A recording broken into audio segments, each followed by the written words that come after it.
ஹரே கிருஷ்ணா. எல்லோருக்கும் எனது பணிவான நமஸ்காரங்கள். ஓம் நமோ பகவதே வாசுதேவாயாம். ஓம் நமோ பகவதே வாசுதேவாயாம். ஓம் நமோ பகவதே வாசுதேவாயாம். ஜெய ஸ்ரீ கிருஷ்ணா சைத்தன்யா பிரபு நித்யானந்தா ஸ்ரீ அத்வைதா கதாதாரா சிவாசாரி கௌரபக்தவருந்தா. ஹரே கிருஷ்ணா கிருஷ்ணா கிருஷ்ணா ஹரே ஹரே, ஹரே ராமா ராம ராம ஹரே ஹரே. பகவத்கீதை உண்மை உருவில் அத்தியாயம் 15.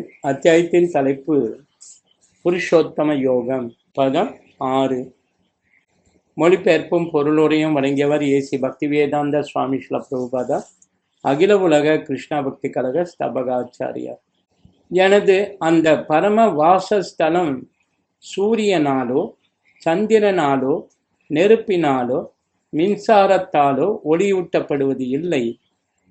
அதனை அடைபவர்கள் ஒருபோதும் இந்த ஜட உலகிற்கு திரும்புவதில்லை. பொருளுரை. புருஷோத்தமரான முழுமுதற் கடவுள் கிருஷ்ணரின் வாசஸ்தலம் இங்கு விவரிக்கப்படுகிறது. அந்த ஆன்மீக உலகம் கிருஷ்ணலோகம் என்றும் கோலோக விருந்தாவனம் என்றும் அறியப்படுகின்றது. ஆன்மீக வானில் சூரிய ஒளி, சந்திர ஒளி, நெருப்பு மற்றும் மின்சாரத்திற்கு அவசியமில்லை. ஏனெனில் அங்குள்ள எல்லா கிரகங்களும் சுயமாகவே பிரகாசமுடையவை.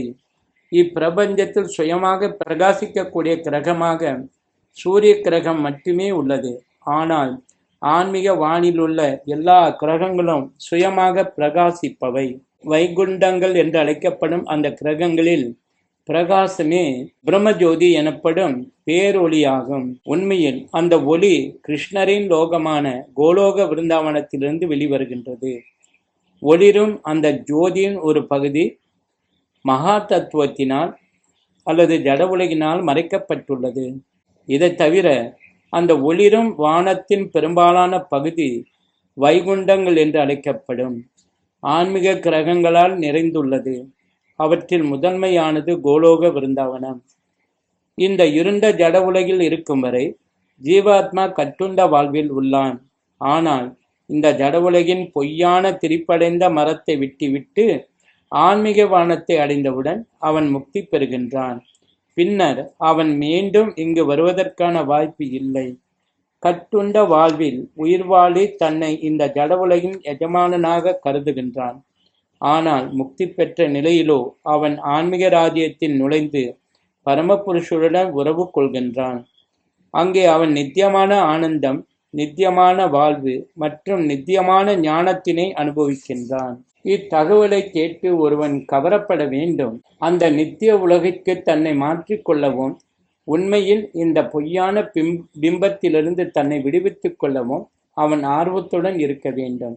இந்த ஜட உலகில் மிகுந்த பற்று கொண்டிருப்பவனுக்கு அந்த பற்றுதலை துண்டித்தல் மிகவும் கடினம். ஆனால் அவன் கிருஷ்ண உணர்வை மேற்கொண்டால் படிப்படியாக பற்றின்மையை அடைவதற்கு வாய்ப்புள்ளது. கிருஷ்ண உணர்வில் இருக்கும் பக்தர்களுடன் அவன் தொடர்பு கொள்ள வேண்டும். கிருஷ்ண உணர்விற்காக அர்ப்பணிக்கப்பட்ட ஒரு இயக்கத்தை தேடி பக்தி தொண்டினை செயலாற்றுவது எவ்வாறு என்பதை கற்க வேண்டும். இவ்வாறு ஜட உலகின் மீதான தனது பற்றுதலை அவன் துண்டித்துக் கொள்ள முடியும். வெறும் காவி உடையை அணிவதால் ஜட உலகின் கவர்ச்சியிலிருந்து விடுபட முடியாது. பகவானின் பக்தி தொண்டில் பற்றுள்ளவனாக அவன் ஆக வேண்டியது அவசியம். எனவே 12ஆம் அத்தியாயத்தில் விவரிக்கப்பட்டுள்ள பக்தி தொண்டு உண்மையான மரத்தின் இந்த பொய் பிம்பத்திலிருந்து வெளியேறுவதற்கான ஒரே வழி என்பதை அறிந்து ஒருவன் அதனை மிகவும் தீவிரமாக ஏற்றுக்கொள்ள வேண்டும். இதர வழிமுறைகள் அனைத்திலும் உள்ள ஜட இயற்கையின் களங்கங்களை பற்றி 14ஆம் அத்தியாயத்தில் விவரிக்கப்பட்டது. பக்தி தொண்டு மட்டுமே பூரண தெய்வீக தன்மை உடையதாக அங்கே விளக்கப்பட்டது. பரமம் மமா என்னும் சொற்கள் இங்கே மிகவும் முக்கியமானவை. உண்மையில் ஒவ்வொரு மூலமுடுக்கும் பரமபுருஷருடைய சொத்தாகும். ஆனால் ஆன்மீக உலகம் பரமமானது. 6 வைபவங்களை பூர்ணமாக கொண்டது.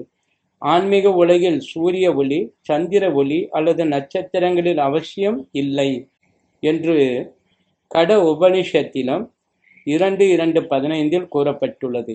ஏனெனில் ஆன்மீக வெளி முழுவதும் பரமபுருஷரின் அந்தரங்க சக்தியினால் பிரகாசப்படுத்தப்பட்டுள்ளது.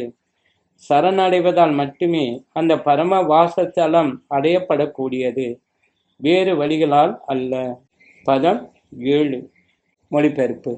இந்த கட்டுண்ட உலகில் இருக்கும் ஜீவாத்மாக்கள் எல்லோரும் எனது நித்தியமான அம்சங்கள் ஆவர். கட்டுண்ட வாழ்வின் காரணத்தால் மனம் உட்பட 6 புலன்களுடன் இவர்கள் மிகவும் கடினமாக சிரமப்படுகின்றனர். பொருளுரை.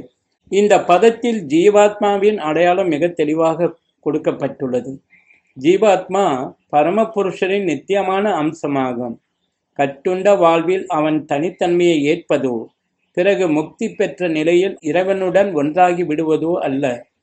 நித்தியமாக அவன் அம்சமே சனாதன என்று தெளிவாக கூறப்பட்டுள்ளது. வேத கருத்தின்படி பரமபுருஷ பகவான் எண்ணற்ற ரூபங்களில் தன்னை விரிவுபடுத்தி தோற்றமளிக்கிறார். இவற்றின் முதல் நிலை விரிவுகள் விஷ்ணு தத்துவம் என்றும், 2ஆம் நிலை விரிவுகள் ஜீவ தத்துவம் என்றும் அழைக்கப்படுகின்றன. வேறு விதமாக கூறினால், விஷ்ணு தத்துவங்கள் சுய அம்சங்கள் என்றும், ஜீவாத்மாக்கள் பின்ன அம்சங்கள் என்றும் கூறப்படுகின்றன. பகவான் ராமர், நரசிம்மதேவர், விஷ்ணுமூர்த்தி மற்றும் வைகுண்ட லோகங்களில் வீற்றிருக்கும் எண்ணற்ற உருவில் பகவான் தனது சுய விரிவுகளின் மூலம் தோன்றுகிறார். ஜீவாத்மாக்கள் எனப்படும் பின்ன விரிவுகள் அவரது நித்தியமான தொண்டர்கள். பரமபுருஷ பகவானின் சுய விரிவுகள் ஒவ்வொருவருக்கும் எப்போதும் தனித்தன்மை இருக்கின்றது. அதுபோல பின்ன விரிவுகளான ஜீவாத்மாக்களும் தங்களுக்கென்று தனித்தன்மை உடையவர்களாக இருக்கின்றனர். பரமபுருஷரின் அம்சங்கள் என்பதால் ஜீவாத்மாக்கள் அவரின் குணங்களிலும் பங்குடையவர்களாக உள்ளனர். அத்தகு குணங்களில் சுதந்திரமும் ஒன்று. தனிப்பட்ட ஆத்மா என்ற விதத்தில் ஒவ்வொரு உயிர்வாளியும் தனக்கென்று தனித்தன்மையையும் சிறிதளவு சுதந்திரத்தையும் பெற்றுள்ளனர். இந்த சுதந்திரத்தை தவறாக உபயோகிப்பதால் ஒருவன் கட்டுண்ட ஆத்மாவாக ஆகின்றான்.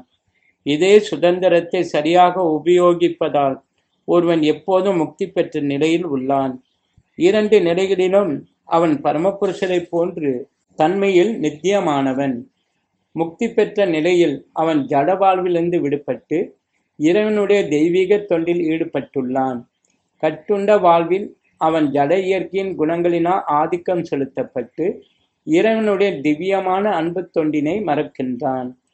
விளைவு, இந்த ஜட உலகில் தனது வாழ்வை தக்க வைத்துக் கொள்ள அவன் மிகவும் கடினமாக சிரமப்பட வேண்டியுள்ளது. மனிதர்கள், பூனைகள் மற்றும் நாய்கள் மட்டுமல்ல, ஜட உலகில் மிக பெரிய அதிகாரிகளான பிரம்மா, சிவபெருமான், ஏன் விஷ்ணு உட்பட எல்லா உயிர்வாளிகளும் பரமபுருஷனின் பகவானின் அம்சங்களே. அவர்கள் அனைவரும் நித்தியமானவர்கள், தற்காலிகமான தோற்றங்கள் அல்ல.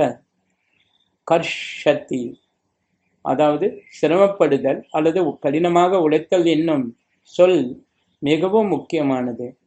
இரும்பு சங்கிலிகளால் விலங்கிடப்பட்டிருப்பது போன்று கட்டுண்ட ஆத்மா பிணைக்கப்பட்டுள்ளான். அகங்காரத்தினால் பந்தப்பட்டுள்ள அவனை இந்த ஜட வாழ்வில் இயங்கச் செய்யும் முக்கிய வஸ்து மனமே. மனம் சத்வகுணத்தில் இருக்கும்போது அவனது செயல்கள் நல்லவையாக உள்ளன.